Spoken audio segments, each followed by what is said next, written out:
जय श्री बालाजी प्रिय दर्शकों, आज हम श्रवण करेंगे श्रावण महीने की गणेश चतुर्थी की व्रत कथा। ऋषिगण पूछते कि हे स्कंद कुमार, दरिद्रता, शोक, कुष्ठ आदि से विकलांग, शत्रुओं से संतप्त, राज्य से निष्कासिता राजा, सदैव दुखी रहने वाले, धनहीन, समस्त उपद्रवों से पीड़ित, विद्याहीन, संतानहीन, घर से निष्कासित लोगों, रोगियों एवं अपने कल्याण की कामना करने वाला लोगों को क्या उपाय करना चाहिए जिससे उनका कल्याण हो और उनके उपरोक्त कष्टों का निवारण हो। यदि आप कोई उपाय जानते हो तो उसे बतलाइए। स्वामी कार्तिक जी ने कहा, हे ऋषियों, आपने जो प्रश्न किया है उसके निस्वार्थ में आप लोगों को एक शुभदायक व्रत बतलाता हूँ, उसे सुनिए।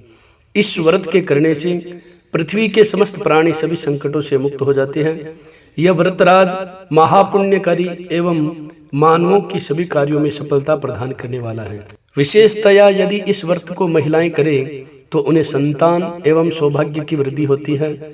इस व्रत को धर्मराज युधिष्ठिर ने किया था। पूर्व काल में राज्यच्युत होकर अपने भाइयों के साथ जब धर्मराज वन में चले गए थे तो उस वनवास काल में भगवान श्री कृष्ण ने उनसे कहा था कि युधिष्ठिर ने भगवान कृष्ण से अपने कष्टों के समनार्थ जो प्रश्न किया था उस कथा को आप श्रवण कीजिए।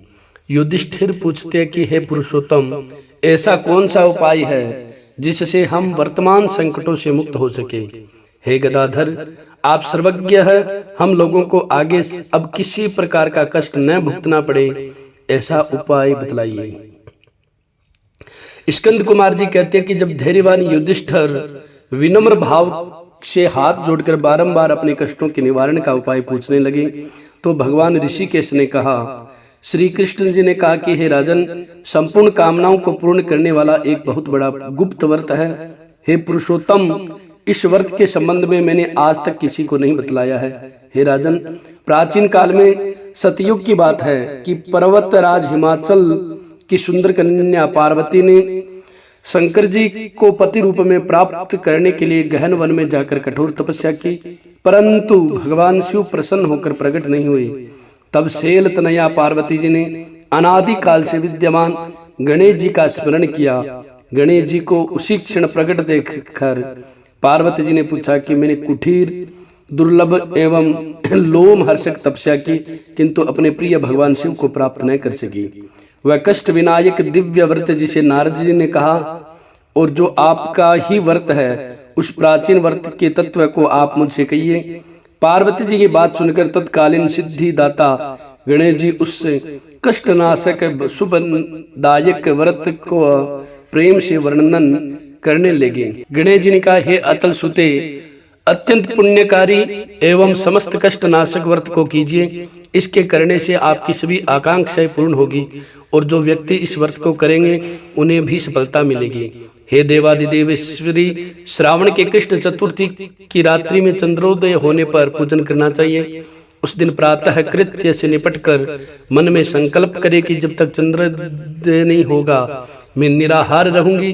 पहले गणेश पूजन करके तभी भोजन ग्रहण करूंगी, मन में ऐसा निश्चय करना चाहिए। इसके बाद सफेद तिल के जल से स्नान करें। अपना नित्य कर्म करने के बाद हे सुंदर व्रत वाली मेरा पूजन करें।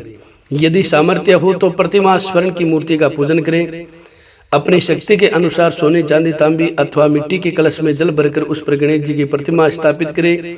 मूर्ति कलश पर वस्त्र आच्छादन करके अष्टदल कमल की आकृति बनावे और उसी मूर्ति की स्थापना करें। तत्पश्चात षोडशोपचार विधि से भक्ति पूर्वक पूजन करें।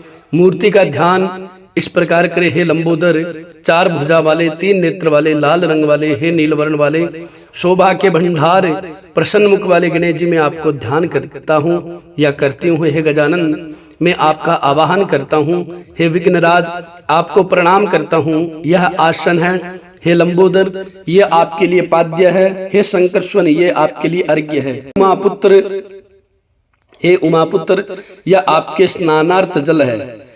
हे वक्रतुंड, यह आपके लिए आत्मनीय जल है।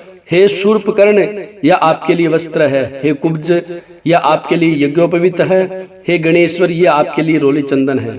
हे विघ्न नाशक, या आपके लिए फूल है। हे विकट, या आपके लिए धूप बत्ती है। हे वामन, या आपके लिए दीपक है। हे सर्वदेव, या आपके लिए लड्डू का नैवेद्य है। हे सर्वार्तिनाशन देव, या आपके निमित्त फल है। हे विघ्न हरता, या आपके निमित्त मेरा प्रणाम है। प्रणाम करने के बाद क्षमा प्रार्थना करें। इस प्रकार षोडशोपचार रीति से पूजन करके नाना प्रकार के भक्ष्य पदार्थों को बनाकर भगवान को भोग लगाए। हे देवी, शुद्ध देसी घी में 15 लड्डू बनावे। सर्वप्रथम भगवान को गणेश जी को अर्पित करके उसमें से 5 ब्राह्मणों को दे दे। अपनी सामर्थ्य के अनुसार दक्षिणा देकर चंद्रोदय होने पर भक्ति भाव से अर्घ्य देवे। तदंतर 5 लड्डू का स्वयं भोजन करे। फिर हे देवी, तुम सब तिथियों में सर्वोत्तम हो, गणेश जी की परम प्रियतमा हो। हे चतुर्थी, हमारे द्वारा पदार्थ अर्घ्य को ग्रहण करो, तुम्हें प्रणाम है। चंद्रमा को अर्घ्य प्रदान करे। क्षीर सागर से उत्पन्न हे लक्ष्मी के भाई, हे निशाकर, रोहिणी सहित हे शशि, मेरे दिए हुए अर्घ्य को ग्रहण कीजिए। गणेश जी को इस प्रकार प्रणाम करे। हे लंबोदर, आप संपूर्ण इच्छाओं को पूर्ण करने वाले हैं, आपको मेरा प्रणाम है।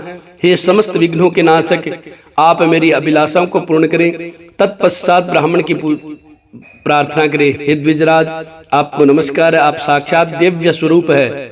गणेश जी की प्रसन्नता के लिए हम आपको लड्डू समर्पित कर रहे हैं। आप हम दोनों का उद्धार करने के लिए दक्षिणा सहित इन 5 लड्डुओं को स्वीकार करें। हम आपको नमस्कार करते हैं। इसके बाद ब्राह्मण भोजन कराकर गणेश जी की प्रार्थना करें। यदि इन सब कार्यों के करने की शक्ति न हो तो अपने भाई बंधुओं के साथ दही एवं पूजन में निवेदित पदार्थ का भोजन करें। प्रार्थना करके प्रतिमा का विसर्जन करें और अपने गुरु को अन्न वस्त्र आदि एवं दक्षिणा के साथ मूर्ति दे देवे। इस प्रकार से विसर्जन करें। हे देवों में श्रेष्ठ गणेश जी, आप अपने स्थान को प्रस्थान कीजिए एवं इस व्रत पूजा के फल को दीजिए। हे सुमुखी, इस प्रकार जीवन भर गणेश चतुर्थी का व्रत करना चाहिए। यदि जन्म भर न कर सके तो 21 वर्ष तक करें। यदि इतना करना भी संभव न हो तो 1 वर्ष तक 12 महीने के व्रत को करें। यदि इतना भी न कर सके तो वर्ष में 1 मास को अवश्य ही व्रत करे और श्रावण चतुर्थी को व्रत का उद्यापन करे। बोली लंबोदर भगवान की जय हो।